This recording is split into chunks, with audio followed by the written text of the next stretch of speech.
কখন উঠেছিল?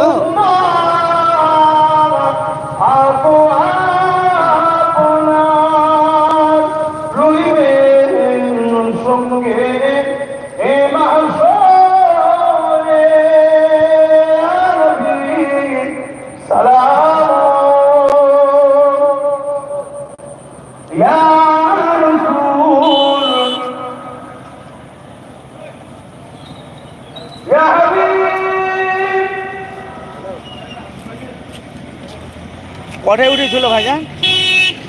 হ্যাঁ, আধ ঘন্টা হয়েছে।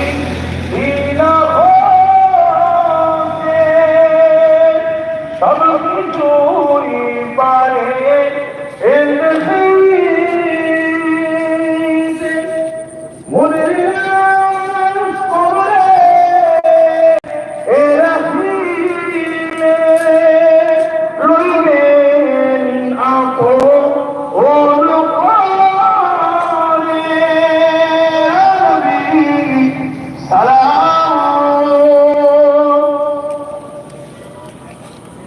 সকলে জবান খুলে পড়ে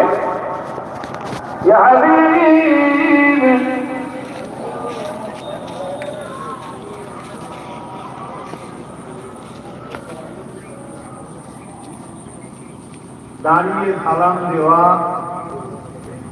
দ্বারা ঠিকই কথা, কিন্তু মনে রাখবে আহলে সুন্নাত ওয়াল জামাত আজকে 100-র মধ্যে 95টা মানুষ দয়াল নবীর উপরে আজও দাঁড়িয়ে সালাম দেয়। এই মুহূর্তে দয়াল নবীর লাইভ মদিনা মারুন বাবু সালামকে যত লক্ষ আগে দিচ্ছে সবাই দাঁড়িয়ে সালাম দিচ্ছে, জোরে বলুন সুবহানাল্লাহ।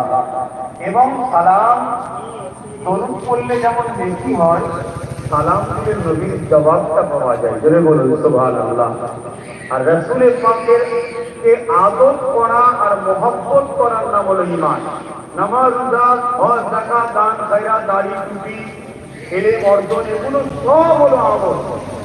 আর রাসূলকে প্রেম ও আদব করাটা হলো ঈমান। তা রাসূলকে যখন সালাম দেব, নবী যখন জবাব দেবে, ওটা পিরানের তরিকার ইমাম, মুজতাহিদ এবং সাহাবা হুজুররা আদবের জন্য দাঁড়িয়েছেন, কেন জবাবটা যখন নেব আদবের সাথে নেব। এবং দয়াল নবী যখন খাতুনে জান্নাতের বাড়িতে যেতেন, এখানে অনেক চারটি মাদ্রাসার তোলাবা ভাইরা আছেন, बाप आदम किताबुल कियाम रसूल के रसूलेर कलेजा की बेटी फातिमा हुजूर दाঁড়িয়ে সালাম দিয়েছে, জোরে বলুন সুবহানাল্লাহ। আসুন, সবচেয়ে বড় কথা মানুষের জন্য জমানার মুজাদ্দেদ বাবা হুজুর পীর কেবলা এমনি দাঁড়ায়নি। উনি মদিনা শরীফ থেকে 40 খণ্ড 40টা হাদিসের কিতাবের সনদ পেয়েছে।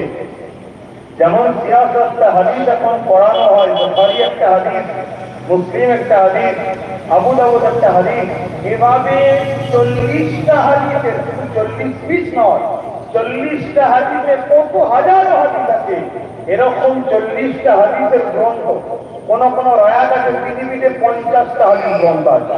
তার মধ্যে আমার মুর্শিদ কেবলা 40টা শুধু মদিনা থেকে সনদ পেয়েছে, আরো কত স্টাডি করে নিজে পড়াশোনা করে আল্লাহু আলাম।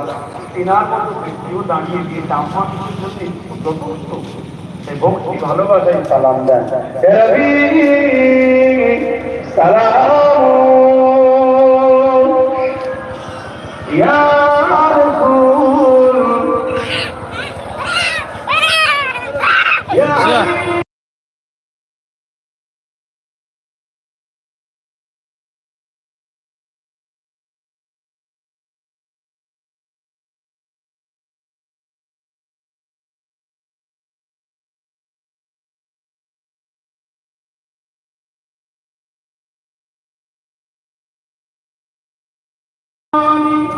হইল